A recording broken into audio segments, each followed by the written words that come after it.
할렐루야. 사랑 인사 나눕시다. 사랑하고 축복합니다. 할렐루야. 오늘 말씀의 제목이 아버지와 아들입니다. 아버지와 아들은 2013년도 개그 콘서트 코너에 아버지와 아들이라는 코너가 있었습니다. 기억이 나도록 있습니다. 좀 몸집이 뚱뚱한 개그맨 유민상과 또 김수영 나와서 식탐 개그가 인기를 끌었던 그랬습니다. 그 식탐 개그뿐만 아니라 그 가운데서 친근한 그런 부자 관계, 아버지와 아들의 그 관계를 보여드렸습니다. 우리가 하는 말 가운데 부전자전이라고 하는 말이 있습니다. 부전자전. 아버지와 아들 사전을 이렇게 찾아보니까 아버지가 자신의 태도나 성향을 아들에게 대대로 전함. 유전적인 그런 기질을 이야기하고 있죠. 아침에도 잠깐 얘기했지만 제가 담이 이렇게 잘 없습니다. 근육통인데 참대요 하은이도 근육통. 아직까지 그럴 나이가 아닌데 본인 기질 그런 어떤 좋은 건 물러봐야 되는데 이렇게 안 좋은 걸 물러봐가지고 그렇습니다. 그래서 부전자전 아버지와 아들의 그런 관계 또 모전여전 엄마와 딸의 관계 속에서도 보면 많이 닿는 그런 모습이 있습니다.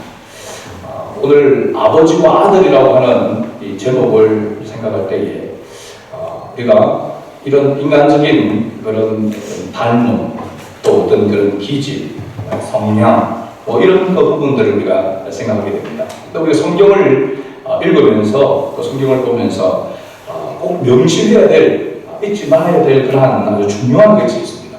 그것은 성경에서 하나님을 아버지로 또 독생자 예수님을 성자로 이렇게 표현을 합니다. 이렇게 표현할 때에 우리가 오해하지 말아야 될 것은 우리가 부모와 자식 간의 관계 속에서 아버지와 아들의 그런 관계 속에서 생각하면 잘못 생각할 수 있는 그런 부분들이 많습니다. 실제로 보면 우리가 삼위일체 하나님, 성부, 성자, 성령 삼위일체 하나님에 대해서 명확하게 구분이 되어 있지 않으면 하나님 따로, 예수님 따로, 성령님 따로 이렇게 우리가 생각하게 됩니다. 그것을 신학적인 용어로는 삼신론이라 이야기합니다. 하나님은 한 분이라고 이야기하면서 세 분으로 존재하는 그런 것으로 이렇게 생각하기 쉽습니다. 그래서 하나님은 하늘에 계시고 또 예수님은 아들이니까 땅에 계시고 또 성령님은 또 따로 이렇게 계시고 그렇게 우리가 생각할 수도 있다는 것입니다. 그러나 성경을 우리 보면 때에 성부 하나님 그리고 또 성자 예수님 그다음에 성령 하나님으로 이렇게 나타날 때에 성령으로 나타날 때도 여전히 삼위일체로 존재하고 계신다는 사실입니다. 하나님의 아들 예수님 독생자 아들로 계시는 것도 여전히 삼위로 계시는 것입니다. 그렇게 생각하지 아니하고 조금 전에 얘기했던 아버지와 아들 육신적인 아버지와 아들의 관계로 생각하면 성경을 잘못 해석할 수도 있고 우리가 잘못된 그런 믿음을 가질 수도 있다는 것입니다.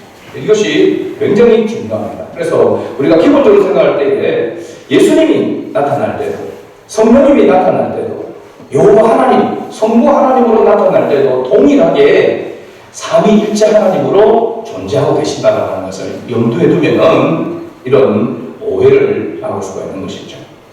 구약시대에 여호와 하나님으로 뭐죠? 여호와 하나님. 그러니까 하나님, 성부 하나님으로 역사하는 그런 모습들이 나오지만 그 성부 하나님의 역사 속에서도 성자 예수님, 성령 하나님이 동일하게 함께 계셨다고 하는 사실입니다. 우리가 잘 알죠? 창세기에 보게 되면 하나님께서 태초에 천지를 창조하십니다. 그 창조할 때에 하나님 아버지 혼자 계신 게 아니고 그때도 여전히 삼위로 계셨다라고 하는 사실입니다. 그래서 이 부분을 우리가 성경을 읽을 때에 말씀을 들을 때에 생각하지 않으면 잘못되게 오해할 수가 있는 것이죠. 그래서 오늘 본문 말씀을 우리가 살펴볼 때에도 이와 같은 성자 예수님이 말씀하시고 성자 예수님이 기적을 나타내시고 말씀하시는 그 가운데서도 여전히 삼위로 존재하고 계신다라고 하는 것을 우리가 생각하고 말씀을 드려야 한다는 사실. 지난주에 우리는 예수님께서 유대인의 명절이 되어 예루살렘에 예수님께서 올라가셨고, 그리고 예루살렘에 있는 양의 문 곁에 히브리 말로 베데스다라고 하는 못이 있었습니다. 그래서 그 못에 행각이 5개 있었고, 그 행각 5 가운데에서 많은 그 병자들이 있었는데, 그 중에서 예수님이 38년 된 병자를 고치신 사건이 있었습니다. 그 당시 수많은 병자들이 그 행각 5에 가득 차 있었다는 하는 사실이죠. 그런데 예수님께서 그 환자들을 다 고치신 것이 아니라 그 중에서 어떻게 보면 가장 오래된 38년 된 병자를 고치신 것은 그냥 우연한 것이 아니죠. 우리가 그러면서 지난주에 38년이라고 하는 그 숫자 가운데서 유대인들이 이 38년이라고 하는 숫자에 대해서 어떤 생각을 가지고 있는지에 대해서 살펴봤습니다. 가데스 바네아에서 세례 시내까지 38년의 기간이 광야 40년 생활 가운데서 38년 동안 여기서는 하나님의 계명, 하나님의 율법, 하나님의 말씀을 받고서도 그 말씀에 순종하지 않게 될 때에 하나님께서 38년 동안 광야에 유리하면서 그리고 광야 학교를 다녔던 그런 모습을 유대인들로 하여금 생각하도록 하기 위해서 38년 된 병자를 예수님께서 고치셨다는 사실입니다. 그런데 단순히 38년 된 병자를 고치시는 것뿐만 아니라 이 병자를 고치신 일이 어떤 날이라고 했습니까? 안식일이었다는 걸 기억하죠. 안식일. 그래, 안식일에 병자를 예수님께서 고쳤는데 그 병자가 38년 만에 자기가 고침을 받아서 그 자기가 누워있던 그 자리를 들고 가려고 할 때에 유대인들이 안식일에 이 자리를 들고 가는 것이 옳지 않다. 그 말은 뭐냐면 38년 된 이 병자를 고치시는 그 이유에 대해서, 그리고 안식일에 이 병자를 고치신 이유에 대해서 예수님은 누구에게 이 말씀을 가르치고자 또 전하고자 하는 것이냐면 바로 유대인들을 대상으로 이 말씀을 교훈하고자 한 것이고, 또 오늘날 우리에게도 동일하게 교훈하시고자 하는 그 말씀이 여기에 있다라고 하는 사실입니다. 자, 예수님께서 이 38년 된 병자를 고치시고 안식일을 고치신 그 일로 인해서 유대인들이 예수님을 더 죽이려고 했습니다. 그죠? 이 사건이 계기가 되어야 되는 것이죠. 결정적인 어떻게 보면 계기라고도 이야기할 수 있습니다. 그 이유가 뭐냐면 예수님이 안식일을 범했다는 것이죠. 안식일에는 아무 일도 하면 안 되는데 예수님께서 안식일에 병자를 고치고 살렸다라고 하는 이 일이 안식일, 그 당시 유대인들의 관점에 볼 때에는 안식일을 범했다는 사실입니다. 안식일의 참된 의미를 그들이 알지 못했기 때문에 문자적으로 그들이 더 철두철미하게 자기들 위주로 자기들의 의로움을 위해서 안식일을 지키려고 했기 때문에 유대인들의 관점에서는 예수님이 38년 된 병자를 고치시는 그런 기적을 베푸심에도 불구하고 그 일이 안식일에 이루어졌다고 해서 안식일을 범했다라고 이렇게 본 것입니다. 또 하나는 뭐냐면 하나님을 자기의 친아버지라 하여 자기를 하나님과 동등하게, 다시 말하면 예수님을 하나님 아버지와 동등하게 삼으셨기 때문에 그들이 예수님을 죽이고자 한 것입니다. 두 가지 이유죠. 하나는 안식일을 범했다, 죄를 범했다. 또 하나는 뭐냐면 하나님과 예수님 자신을 동등하게 여겼다고 하는 사실입니다. 이건 유대인들에게 있어서는 굉장히 받아들일 수 없는 거예요. 왜 지금도 유대인들이 예수님을 그리스도로 메시아로 받아들이고 있지 못한 이유가 바로 여기에 있습니다. 그게 뭐냐면 하나님은 유일하신 하나님 한 분밖에 없다라고 생각하는 겁니다. 근데 삼위로 계시 존재한다는 사실 유대인들은 믿지 않습니다. 그러니까 하나님, 요거 하나님 한 분이지 예수님이 하나님이다 받아들일 수가 없는 거죠. 그래서 예수님을 메시아로 받아들이지 않는 것입니다. 또 이유는 뭐냐면 단순히 그뿐만 아니라 메시아가 오게 되면 이스라엘 나라를 다윗의 시대와 같이 회복시켜주고, 그리고 그들에게 참된 해방을 줄 그런 능력 있는, 권세 있는 그런 메시아를 기다리고 있는, 지금도 유대인들은 메시아를 기다리고 있습니다. 그렇기 때문에 예수님을 그렇게 힘없이 와서 십자가에 죽으신 그 예수님을 그들은 받아들일 수가 없었던 것이죠. 그런 이유로 인해서 기적을 행하시고 사람이 행할 수 없는 그런 능력을 행하시는 그 부분에 대해서는 좀 의아하게 생각하면서도 메시아로 받아들이지는 않았다는 사실입니다. 이걸 뭐냐면 삼위일체로 존재하시는 하나님, 예수님과 하나님이 동등하다라고 하는 것을 그들이 받아들이지 않고 믿지 않았기 때문인 것입니다. 그러니까 아무리 기적을 행하고 능력을 행해도 그들은 예수가 메시아, 그리스도라고 믿지를 못한 것입니다. 그래서 제가 그전에 얘기했잖아요. 우리가 성경을 읽을 때에 성자 예수님, 성령 하나님, 성부 하나님으로 나타날 때도 여전히 삼위로 존재한다는 사실을 우리는 항상 인지하고 말씀을 보아야 한다는 사실입니다. 오늘 본문 가운데서 보게 되시면 아버지와 아들이 동등하시다라고 하는 것을 예수님은 이야기합니다. 사실은 안식일에 예수님이 38년 된 병자를 고치신 그 일은 유대인들이 지키고 있는 그런 규례에 따라서 그렇게 생각할 수도 있습니다. 근데 더 중요한 건 뭐냐면 하나님과 예수님이 동등하신데 동등한 것으로 여기지 않는 이 부분이 문제라고 하는 사실입니다. 사실은 이 부분을 이야기하시고자 예수님께서 38년 된 병자를 고치신 것입니다. 자, 19절에서 20절 말씀해 보게 되어지면 예수님이 하나님과 동등하다라고 하는 그 부분에 대해서 이야기하고 있습니다.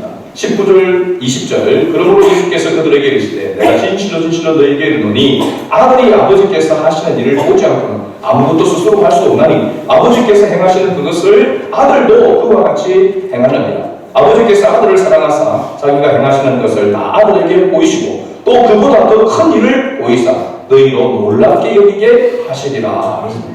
아버지와 아들이 행하시는 일이 같기 때문에 예수님은 하나님 아버지와 자신이 동등하다라고 이야기하고 있는 것입니다. 그 행하신 일 가운데서 가장 중요한 것 가운데 하나가 뭐냐면 창조입니다.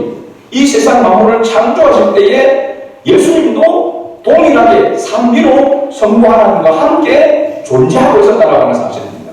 그래서 하나님이 행하시는 일을 예수님도 동일하게 행할 수 있다라고 하는 것이죠. 이해가 되십니까, 여러분? 예수님이 행하시는 일은 어떻게 사람의 몸을 입고 있는 사람이, 인간의 몸을 입고 있는 사람이 하나님처럼 행할 수 있느냐? 네, 행할 수 있는 거죠. 왜? 하나님이시기 때문에 그렇습니다. 이해가 되십니까? 그래서 예수님께서 행하신 그런 기적들을 볼 때, 우리가 볼 때는 기적이지만 하나님의 입장, 예수님의 입장에서 보면 너무나도 당연한 것입니다. 무에서 유를 창조하시는 하나님, 그 하나님이시기 때문에 또 인간의 죄를 용서해 주시고 구원에 이르도록 하시는 그 일을 행하시는 분이 하나님이시고 또한 예수님이시기 때문에, 그래서 아버지와 아들이 행하시는 일이 같다라고 하는 것은 창조와 함께 또 뭐냐면 구원의 사역, 구원하는 그 일이 동일하다라고 하는 사실입니다. 그렇기 때문에 예수님과 하나님은, 성부 하나님은 동등하다라고 하는 것을 말하고 있는 것이죠. 두 번째는 21절 말씀입니다. 같이 읽어봅니다. 21절. 아버지께서 죽은 자들을 일으켜 살리심 같이 아들도 자기가 원하는 자들을 살리느니라. 생명을 살리는 능력, 생사화복을 임의로 주관하시는 그 능력이 여호와 하나님께, 아버지께 있음과 같이 아들에게도 있다라고 하는 사실입니다. 그러니까 아버지와 아들의 능력이 같다라고 하는 것이죠. 그 때문에 동등하다라고 하는 것이죠. 세 번째는 22절과 27절에 나옵니다. 22절을 읽어봅니다. 아버지께서 아무도 심판하지 아니하시고 심판을 다 아들에게 맡기셨으니 27절 또 인자됨으로 말미암아 심판하는 권한을 주셨느니라. 하나님 아버지가 가지고 있는 그 권한을 아들인 예수님에게 동일하게 주셨다고 하는 사실입니다. 이 말은 뭐냐? 사실 주셨다고 하는 것이 아니라 이미 가지고 계신 것이죠. 그래서 죄에 대한 심판을 하나님 아버지도 성부도 가지고 계실 뿐만 아니라 성자도 가지고 계시다라고 하는 사실입니다. 그래서 창조와 구원, 그리고 생명을 살리는 능력, 생사화복을 임의로 주관하는 그 능력, 죄에 대한 심판자로서의 아들과 아버지 동등하다라는 것을 이야기하고 있는 것입니다. 이걸 왜 예수님께서 계속해서 자신이 하나님과 동등하다, 동일한 본질을 가지고 계시고 동등한 권세와 권능을 가지고 계시다라고 하는 것을 예수님께서 왜 자꾸 필요하고 있느냐, 왜 자꾸 이것을 드러내려고 하고 있느냐, 기적을 통해서 왜 자꾸 나타내려고 하시고 있느냐, 그 이유가 바로 23절에 나와 있습니다. 23절을 같이 읽어봅니다. 이는 모든 사람으로 아버지를 공경하는 것 같이 아들을 공경하게 하려 하십니다. 아들을 공경하지 아니하는 자는 그를 보내신 아버지도 공경하지 아니하느니라. 아멘. 모든 사람으로 아버지를 공경하는 것 같이 아들을 공경하게 하려 하시기 때문이다. 그렇게 말하고 있습니다. 그런데 아들을 공경하지 아니하면 아버지도 공경할 수 없다고 말하고 있습니다. 23절에 보면 이 한 절에 공경이라고 하는 단어가 몇 번 나옵니까? 네 번 나옵니다. 4번. 헬라어로 보니까 티바오라고 하는 이 공경이라고 하는 이 단어는 명예롭게 하다, 영광스럽게 하다라고 하는 그런 단어입니다. 그런 뜻을 가지고 있습니다. 성자이신 예수님께 성부 하나님과 동일한 영광을 돌려야 한다라고 말하고 있는 것이죠. 왜? 이와 같이 동등하고 동일한 영광을 예수님께 드려야 할까? 하나님 아버지께 영광을 돌리는 것은 너무나도 지극히 당연하다고 생각하고 있습니다. 근데 아들에게조차도 하나님 아버지와 같이 성부와 같은 그런 영광으로 영광스럽게 해야 한다라고 예수님이 말씀하고 있는 것입니다. 그 이유는 예수님도 하나님과 동등하고 동등한 동일한 또한 본질을 가지신 바로 삼위일체 하나님이시라고 하는 거죠. 이것을 인정하고 믿어야 될 분명한 이유가 있습니다. 그렇기 때문에 지금 예수님께서 이 부분을 강조하고 있는 것이죠. 24절 말씀을 같이 읽겠습니다. 내가 진실로 진실로 너희에게 이르노니 내 말을 듣고 또 나 보내신 이를 믿는 자는 영생을 얻었고 심판에 이르지 아니하나니 사망에서 생명으로 옮겼느니라. 아멘. 자, 예수님의 말씀을 듣고 예수님을 보내신 분 하나님 아버지시죠. 하나님 아버지를 믿으면 뭘 얻고? 영생을 얻고 영원한 생명을 얻는다고 했습니다. 그 다음에 중요합니다. 무엇에 이르지 아니하나니? 심판에 이르지 아니하나니. 여러분 밑에 성경은 보면 그 작은 글자로 밑에 쓰게 되어 있죠. 또는 뭐라고 했습니까? 정죄에 이르지 아니하나니 사망에서 생명으로 옮겨졌느니라 라고 이렇게 말씀하고 있습니다. 여기 정죄라고 하는 것은 정죄, 심판이라고 하는 단어와 정죄라고 하는 이 단어는 같은 그런 의미인데 정죄는 뭐냐면 죄에 대한 심판을 말하고 있습니다. 이 정죄라고 하는 죄가 있다라고 인정한다는 것이죠. 죄가 있다라고 하는 것을 인정. 죄가 있다라고 인정되면 곧 뭐냐면 심판을 받는 것입니다. 죄가 있기 때문에 심판을 받으면 그 죄로 인하여서 어떻게 됩니까? 영원한 멸망에, 사망에 이르게 되어지고 그 사망은 바로 지옥을 뜻하고 있습니다. 죄가 있으면 그 죄에 대해서 심판을 받게 되어지고 그 심판을 받게 되어지면 그 죄 때문에 지옥에 떨어지게 된다고 하는 것을 분명하게 말씀해 주고 있습니다. 그런데 예수가 그리스도이심을 믿는 자, 예수님의 말씀을 듣고 하나님을 믿으면 심판에 이르지 아니하고 정죄, 죄가 있다고 인정받지 않고 죄 없다고 인정받는 거죠. 그렇게 되므로 영원한 생명을 얻어 천국에 들어간다라고 하는 것을 말씀해 주고 있습니다. 자, 그럼 보세요. 왜 예수님께서 자신을 하나님 아버지 성부와 동등한 그런 권세를 가지고 있고 동등한 그런 능력을 가지고 있으며 동일한 그런 본질을 가지고 있다라고 지금 계속해서 어필을 하고 있느냐 하면 예수님의 말씀을 듣지 아니하고 예수님께서 보내신 하나님을 믿지 않으면 뭘 얻지 못하는 겁니까? 영생을 얻지 못하는 겁니다. 영생을 얻지 못하는 이유는 죄의 용서함을 받지 못하기 때문에 그렇습니다. 죄의 문제가 해결되지 않으면 하나님 나라에 갈 수가 없습니다. 여러분, 죄를 안 지어야 천국 가는 것이 아니고 죄를 지어도 죄의 용서함을 받아야만이 천국에 갈 수 있는 것입니다. 그럼 세상 사람들은 우리가 천국 간다 그러면 아이고 저렇게 뭐 욕심도 많고 저렇게 윤리 도덕적으로 그렇게 뭐 청렴하지도 않고 깨끗하지도 않고 착하지도 않은데 자기가 천국 간다? 그러면 나는 천국이 아니라 만국에 간다 뭐 이렇게 이야기를 합니다. 조롱을 하죠. 그죠? 그 이유를 몰라서 그렇지 않습니까? 우리가 천국 가는 것은 죄를 안 지어서 천국 가는 것이 아니고 죄의 용서함을 받아서 천국 가는 것입니다. 아멘. 그렇잖아요, 그죠? 심판을, 죄 때문에 심판을 받아야 되는데 그 심판에 이르지 않는다는 겁니다. 죄가 있는데도 불구하고 예수님의 그 보혈로 죄를 덮어주셔서 로마서에 보면 간과하여, 이 간과한다는 말은 있음에도 불구하고 그것을 덮어주셔서 없이 여기신다는 것입니다. 그래서 우리가 의롭다함을 받는다라고 하는 것, 의롭다함을 받는다라고 하는 것은 죄가 없다라고 하는 것이 아니라 죄가 있음에도 불구하고 예수님의 보혈로 우리 죄를 덮어주셔서 죄가 없이 여기는 것입니다. 죄가 없다 여기시고 죄가 없다 여기시므로 우리가 하나님의 나라 백성이 되는 것임을 이야기하고 있습니다. 그러니까 예수님이 예수님을 메시아로, 예수님을 하나님으로 인정하지 않으면 절대로 죄의 용서함을 받을 수가 없고 그래서 영원한 생명을 얻을 수 없어 천국에 들어갈 수 없기 때문에 예수님이 이 문제를 계속해서 말씀하고 있는 것입니다. 이해가 되십니까, 여러분? 왜 예수님께서 거기 그런 능력을 나타내고 그 능력을 나타내는 것으로 그냥 끝나면 되는데 왜 자꾸 예수님은 그런 능력을 나타내시고 난 다음에 뭔가를 자꾸 제자들에게 또 그 당시 사람들에게 잘못 생각하고 있고 잘못 믿고 있는 것에 대해서 예수님께서 그것을 바꾸려고 이렇게 하고 있느냐는 것입니다.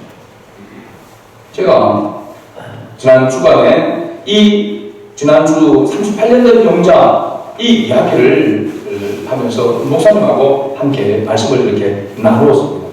그래서 그러니까 목사님 38년 된 그 병자를 굳이 이스라엘 백성들이 광야에서 38년 동안 보낸 것과 연관시키는 것은 너무 그런 거 아닌가? 그냥 그 내용을 이야기하고 예수님께서 긍휼히 여기셔서 그 간절한 마음을 가지고 고침을 받고자 하는 그 마음을 예수님께서 헤아리셔서 고쳐주셨다. 우리도 간절한 마음을 가지고 주님을 바라면 주님께서 우리의 병을 치료해 주신다. 그렇게만 여러분 그건 복음이 아닙니다. 복음이 아니에요. 우리가 간절하게 바라면 우리 병을 다 고침을 받습니까? 아니잖아요, 여러분, 그죠? 우리가 질병에 걸려서 다 고침을 받습니까? 여러분, 기도하고 막 하면은 다 고침을 받습니까? 어려운 일이 있으면 다 기도하면 그 문제가 다 해결됩니까? 안 되잖아요, 그죠? 병들어서 수술하고 그리고 치료받았다가 또 재발해서 죽는 경우도 있고 아예 수술할 수 없을 정도로 질병이 그렇게 발견되어서 그냥 얼마 살지 못하고 죽을 수도 있습니다. 그러면 기도를 세게 못해서 그러면 죽는 겁니까? 그럼 우리가 힘들고 어려운 일이 생기고 대학 지나는데 떨어지고 이렇게 직장에 보게 하려고 하면은 거기서 떨어지고 하면은 여러분 기도를 적게 해서 세게 빡세게 못해서 그러면 되는 겁니까? 얼마만큼 빡세게 해야 되는 거예요?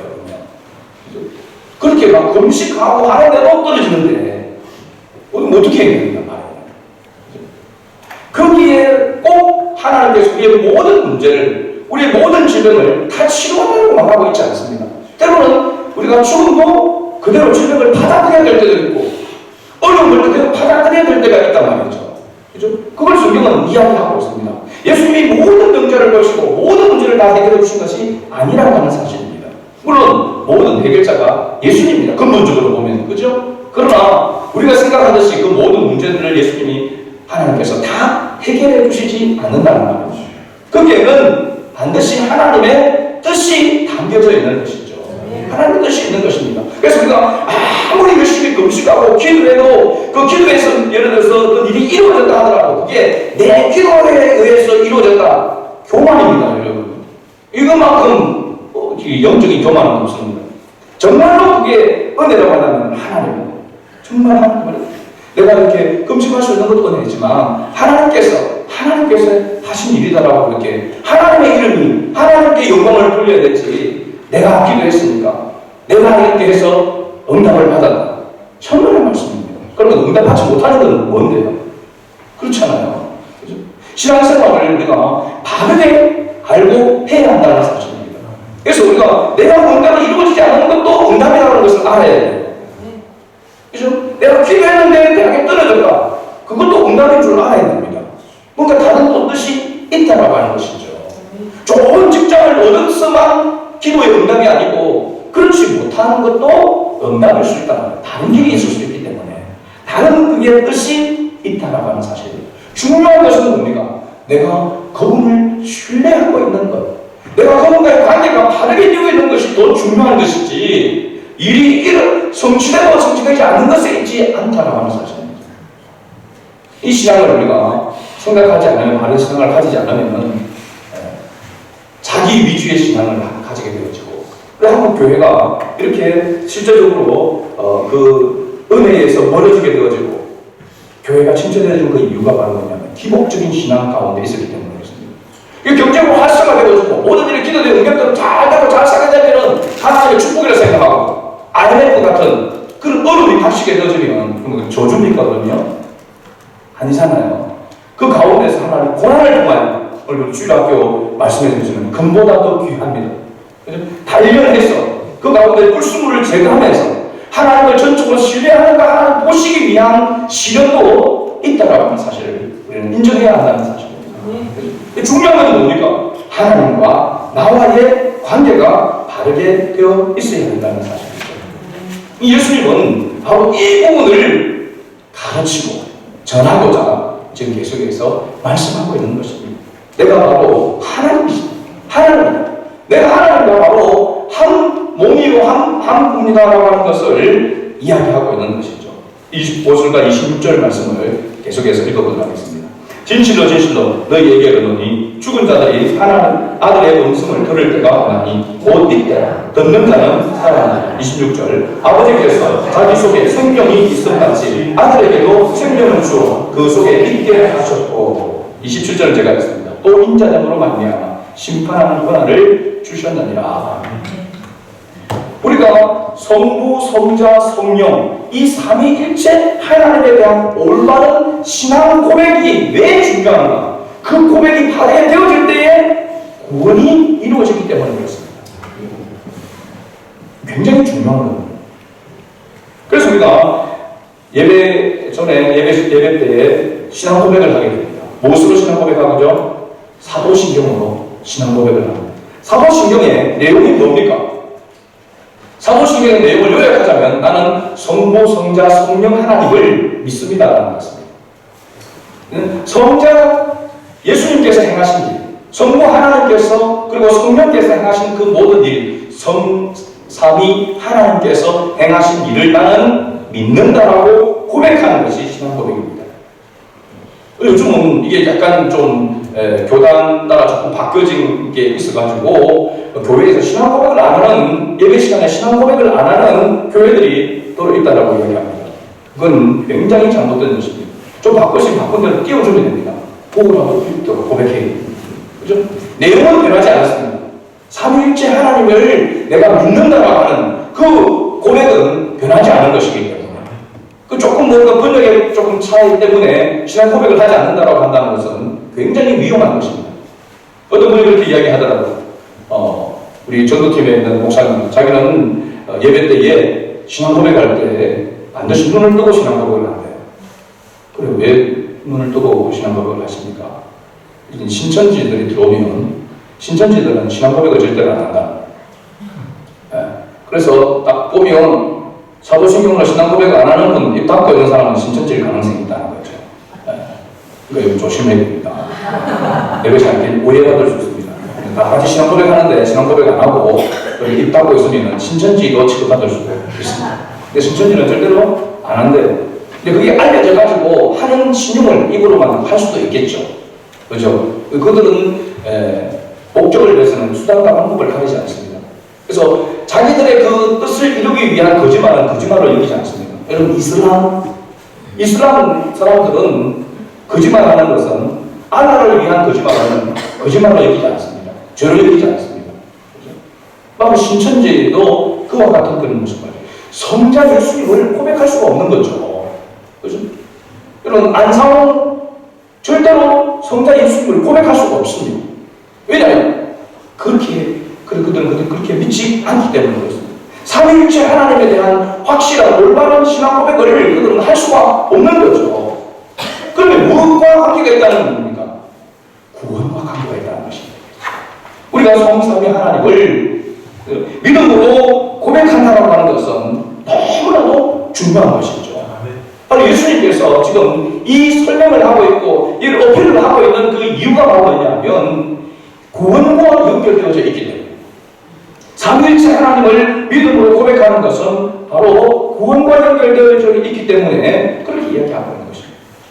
성부와 성자와 성령의 역사를 믿는다는 것은 곧 구원에 이르는 진리를 믿는 것입니다. 그러므로 우리는 25절 말씀을 계속 보면 여기 보면 죽은 자들이라 이렇게 표현합니다. 둘째 줄에 진실로 진실로 너희에게 이르노니 죽은 자들이라고 했습니다. 죽은 자들.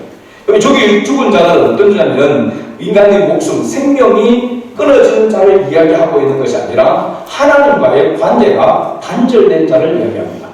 하나님과의 관계가 단절된 자, 그 하나님과의 관계가 단절된 자들에게 그 관계가 이어질 수 있는 유일한 길은 예수님의 음성을 듣는 것입니다. 복음을 듣는 것입니다. 그 복음의 음성의 내용이 뭡니까? 예수가 그리스도라고 하는 사실입니다. 그럼 복음의 핵심이 뭐냐면 예수님이 구원자이시다. 예수라는 이름 자체가 구원자이죠. 그죠? 그리스도라고 하는 바로 기름 부음 받은 자, 메시아라고 하는 뜻입니다. 그러니까 예수 그리스도, 이 말은 뭐냐면 예수가 메시아이시고 우리의 구원자이시다라고 하는 그런 고백이 되는 것이죠. 이 복음을 듣게 되어지면 어떻게 된다고 이야기합니다. 살아난다는 것입니다. 생명을 얻는다는 것입니다. 살아난다고 하는 것은 하나님과의 관계가 단절되어졌다가 연결되어진다는 것이죠. 그래서 하나님과 우리의 유일한 중보자, 그 브릿지, 다리가 바로 뭐냐면 십자가요, 바로 예수 그리스도라고 하는 것을 성경은 말하고 있는 것입니다. 그래서 이 죽은 자들이, 하나님과 단절된 자들이 살아날 수 있는 유일한 바로 기회가 이 땅에 있는 동안에 있다라고 하는 사실입니다. 그 뒤에 보게 되시면 28절 말씀을 가지고 봅니다. 이를 놀랍게 여기지 말라. 무덤 속에 있는 자가 다 그의 음성을 들을 때가 오나니. 이런 무덤 속에 있다라고 하는 것은 호흡이 끊어졌다는 것입니다. 육신이 죽었다는 겁니다. 육신이 죽었다는 거죠. 육신이 죽었다라고 하는 것은 육신이 죽은 상태에서 그 육신의 죽음이 끊어지기 전에 예수 그리스도로 하나님과 연결되어 있지 않으면 이미 뭐냐면 심판을 받은 것입니다. 그래서 구원을 받을 수 있는 기회는 우리의 생명이 있는 동안에, 이 세상에 사는 동안에 가질 수 있는 유일한 기회인 것입니다. 이 호흡이 끊어지고 난 다음에는 주님의 음성을 들을 때에 그 음성을 들을 때는 뭔 음성을 듣는 겁니까? 심판의 음성을 듣는 것입니다. 그래서 29절의 말씀을 보면 선한 일을 행하는 자는 생명의 부활로, 악한 일을 행하는 자는 심판의 부활로 나오리라. 여러분, 이 29절 한 절만 독립적으로 딱 떼어서 보게 되어지면 착한 일을 해야 부활하게 되어지고 영생을 얻고 천국 가고, 악한 일을 하게 되면 지옥 간다라고 말할 수 있습니다. 물론 여기다 보면 선한 일을 행하는 자라고 얘기합니다. 선한 일, 착한 일을 말합니다. 이 선하고 착하다고 하는 선악의 기준이 무엇인지를 성경은 말하고 있는 것이죠. 세상 사람들이 생각하는 윤리적으로 도덕적으로 흠이 없고 윤리 도덕적으로 착한 선한 것을 이야기하고 있는 것이 아닙니다. 구원의 기준이 윤리와 도덕에 있는 것이 아니고 선의 기준이 바로 뭐냐면 예수 그리스도께 있는 것입니다. 자, 예수 그리스도께 있다라고 하는 것은 뭘 이야기하냐면 예수가 그리스도이심을 믿는 일, 이게 선한 일입니다. 아니, 말씀을 듣고 그 말씀대로 순종하고 착하게 사는 것이 선한 것이지, 예수님이 그리스도라고 하는 사실을 믿는 일이 뭐 그렇게 큰 일을 생각합니까? 그것이 선한 일이라고 말씀하고 있습니다. 여러분, 요한복음 17장 3절 말씀에 보면 이렇게 기록하고 있습니다. 예수님께서 하신 말씀입니다. 한번 따라하세요. 영생은 유일하신 참 하나님과 그가 보내신 자 예수 그리스도를 아는 것입니다. 할렐루야. 영생은, 영원한 생명을 얻는 것은 유일하신 참 하나님과 그가 보내신 자 예수 그리스도를 아는 것이다. 성부와 성자를 아는 것이 뭐라고요? 영생을 얻는 것이고 말입니다. 물론 여기서 아는 것이라고 하는 것은 머리로만 아는 것이 아니라 경험되어진 알을 이야기하고 있습니다. 그죠? 경험되어진 알. 그러니까 교제를 통하여서, 관계를 통하여 경험되어진 것을 이야기하고 있는 것이죠. 하나님 아버지와 예수 그리스도를 아는 것이 영생의 조건이라고 이야기하고 있는 것입니다. 그러니까 선한 일이라고 하는 것은 예수가 그리스도이심을 받아들이는 것, 믿는 것이 선한 일이라고 하는 사실입니다. 그것을 통해서 뭘 얻는다고요? 구원을 얻는다고 말씀하고 있습니다. 할렐루야. 그래서 이러한 진리를 깨닫지 못하게 되면, 예수님이 어떤 분이신지를 알지 못하게 되면 절대로 받아들일 수 없는 것이죠.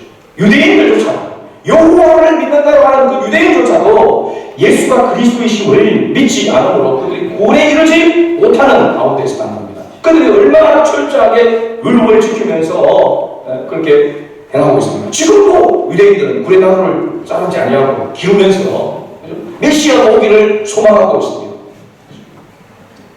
예수님이 오셔서 구원의 복된 소식을 전해주심에도 불구하고, 예수 그리스도를 알고 인해서 영원한 생명을 얻을 수 있는 길이 열렸음에도 불구하고 아직도 예수가 그리스도이심을 받아들이지 않고 있다는 겁니다. 뭔 일을 행하고 있지 않다는 겁니까? 선한 일을 행하고 있지 못하다고 하는 것입니다. 그러면 반대로 어떤 일을 행하고 있는 겁니까? 악한 일을 행하고 있는 것이죠. 그래서 이 세상의 가장 큰 축복이 뭡니까? 예수가 그리스도이심이 믿어지는 것이 가장 큰 축복입니다. 가장 불행은요, 예수가 그리스도이심을 믿어지지 않는 것이 가장 큰 불행이라고 하는 사실입니다. 그렇다면 선악의 기준이 율법을 온전히 지키느냐 지키지 않느냐라고 있다고 생각한 유대인들의 그 생각이 잘못된 생각이라고 하는 것을 지금 이야기하고 있는 것이죠. 그러면 오늘 우리는 율법을 지켜야 됩니까? 아니면 율법을 지키지 않아도 됩니까? 지켜야 된다고 여러분 인정하십니까? 이유를 알아야 됩니다. 이유를 알고 지켜야 되는 것이죠. 요한복음 14장 15절을 보면은 너희가 나를 사랑하면 나의 계명을 지키리라. 21절에 보면 나의 계명을 지키는 자라야 나를 사랑하는 자니 나를 사랑하는 자는 내 아버지께 사랑을 받을 것이요 나도 그를 사랑하여 그에게 나를 나타내리라. 아멘.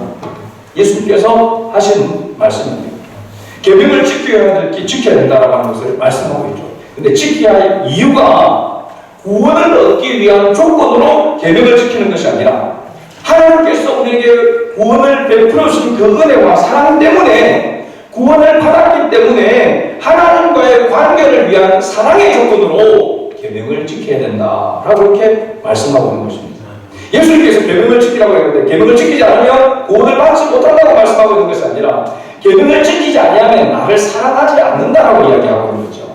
이 말은 뭐냐면 우리가 하나님의 그 은혜, 구원의 은혜를 우리가 깨닫고 알아가면, 믿는다면 하나님을 사랑하게 되는데, 그 하나님을 사랑하는 방법이 그냥 막연하게 우리의 감정으로 막 하나님을 어떻게 사랑할까, 막 하나님을 생각하면 가슴이 벌렁벌렁하는 그런 사랑이 아니라 하나님을 사랑할 수 있는 길이 말씀을 지키는 것이라는 사실입니다.